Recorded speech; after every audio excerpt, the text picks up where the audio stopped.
ऐसा हो तो सब कुछ हो सकता है। अगर पैसा आपके पास बहुत ज़्यादा हो तो फिर आप अपनी इच्छाओं को पूरा करने के लिए किसी भी हद तक जा सकते हैं, क्योंकि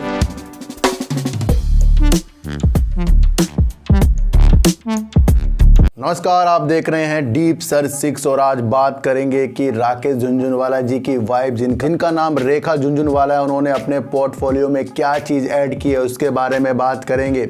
और बात करेंगे सर वोडाफोन आइडिया के अध्यक्ष यानी कि हमारे कुमार मंगलम जी, उन्होंने क्या ऐसा काम किया है जिसकी वजह से उन्होंने 220 करोड़ रुपए खर्च कर दिए हैं। इसके बारे में भी आज हम बात करेंगे। इन सब की बात करने से पहले कुछ आपको बता दूं कि पैसा हो तो सब कुछ हो सकता है।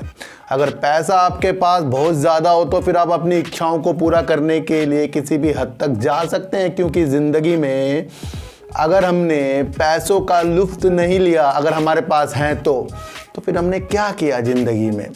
कुछ लोग अपने घर में एंटिक चीज़ें रख लेते हैं जो पुरानी होती है, उसे वो कई करोड़ों रुपए में ले लेते हैं। या किसी का कोई बॉल हो गई जिससे कोई वर्ल्ड कप जीता हो, या किसी भी ऐसी चीज़ जो पुरानी हो, उसे खरीदने के लिए काफ़ी लोग शान शौकत से उसके अंदर बोलियाँ लगा देते हैं। उसकी वजह से उनका नाम भी होता है और उनके पास ऐसी चीज़ रखने की एक संभावना बन जाती है जिसकी वजह से वो जाने जाते हैं।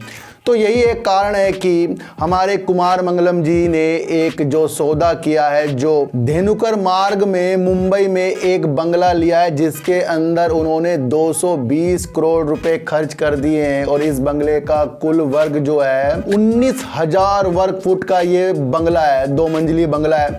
और इसके अंदर इन्होंने बोली लगाकर इसको 220 करोड़ रुपए में लेने के लिए अधिग्रहण कर लिया है। इससे पहले भी कुमार मंगलम जी ने 2015 में जाटिया हाउस के लिए सबसे बड़ी बोली, भारत की सबसे बड़ी बोली यानी कि संपत्ति सौदे में एक बोली लगाकर इस चीज़ को जीता था। तो कहीं ना कहीं कुमार मंगलम जी जो हैं ये अपने को और ज़्यादा संपत्तियों से, अपनी शान शौकत से जोड़ते जा रहे हैं। और दूसरी तरफ ये दोबारे से वोडाफोन आइडिया में आकर वोडाफोन आइडिया की कमान संभालने के लिए भी तैयार हो रहे हैं। तो एक रोचक चीज़ है, क्योंकि यहाँ पर उस चीज़ को लेने की चीज़ हो रही है जिस पे ज़्यादा पैसा है, भाई वो कुछ भी खरीद सकता है।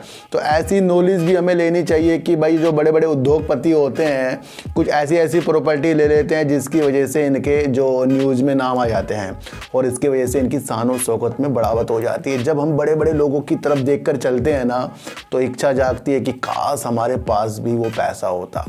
अगर जागती इच्छा है ना तो उसके लिए फिर वर्क करना पड़ेगा। ये नहीं कि भाई जाग रही इच्छा बस मैं यूँ सब कुछ नहीं, धीरे धीरे हम स्टेप बढ़ाएंगे तो कहीं ना कहीं हम भी बड़े इन्वेस्टर भी बन सकते हैं। ये मैं क्यों कह रहा हूँ, क्योंकि राकेश झुनझुनवाला जी ने जिस तरीके से 5,000 करीब से जो शुरुआत की थी और उसके बाद वो इंडिया के सबसे बड़े इन्वेस्टर के रूप में, शेयर मार्केट के राजा के रूप में जो जाने जा रहे हैं, जिनका जो सबसे बड़ा निवेश टाइटन शेयर में है, तो उन्होंने भी कुछ अपनी ज़िंदगी में उथल पुथल देखी होगी, गिरावट भी देखी होगी, उछाल भी देखे होंगे, हर स्थितियों से वो निकल कर उभरे होंगे। तो वो सारी चीज़ें जो भी है उनको एक अच्छा सम्मान व्यक्ति बनाकर जा चुकी है।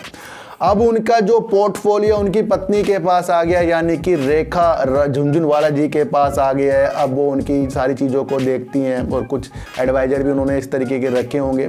तो रेखा झुनझुनवाला जी ने अपनी पोर्टफोलियो में मार्च तिमाही में कुछ शेयरों को बढ़ाया, जिसके अंदर उन्होंने सर सन फार्मा में 1.94 की हिस्सेदारी खरीदी है।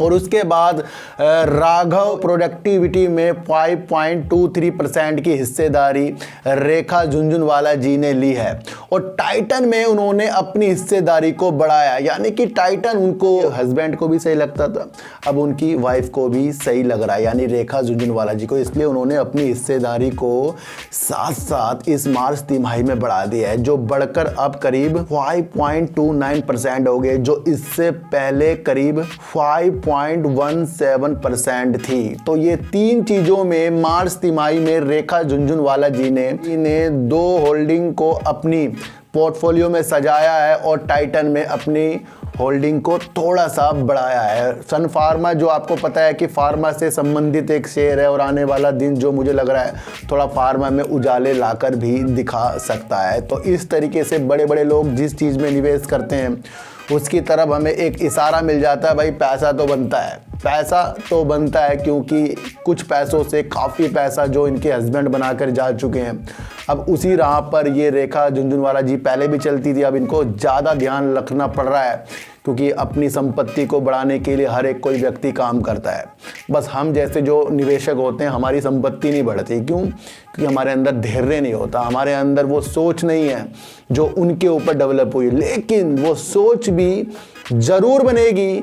क्यों बनेगी? क्योंकि धीरे धीरे धीरे ही सब कुछ आता है। एकदम तो कोई नहीं आएगा भाई, आते ही बस वो करोड़पति बनता जा रहा है। सब लॉस करेंगे, सब परेशान होंगे, सबका दिल टूटेगा। भाई ये क्या चीज़ में हमने पैसे डाले 1 लाख निकल रहे हैं 25,000, अब क्या होगा हमारा? 75% किस तरह से कवर करें? और कई लोग तो लोन लेकर भी पैसा डालते हैं, फिर उसके बाद वो सक्सेस भी हो जाते हैं। कुछ लोग सक्सेस भी हुए हैं, कुछ लोग बर्बाद भी हुए हैं। तो ये चीज़ें चलती रहेगी, लेकिन सबसे पहले अपने को हमें सेव करके चलना पड़ेगा। तो कुमार मंगलम जी ने 220 करोड़ रुपए का बंगला खरीद लिया है, उसका अधिग्रहण कर लिया है मुंबई में। और उसके बाद रेखा झुनझुनवाला जी ने 2 कंपनियों को जोड़ा और 1 कंपनियों में अपनी हिस्सेदारी को बढ़ाया। तो फिर मिलेंगे आपसे नए वीडियो के साथ, जब तक के लिए नमस्कार।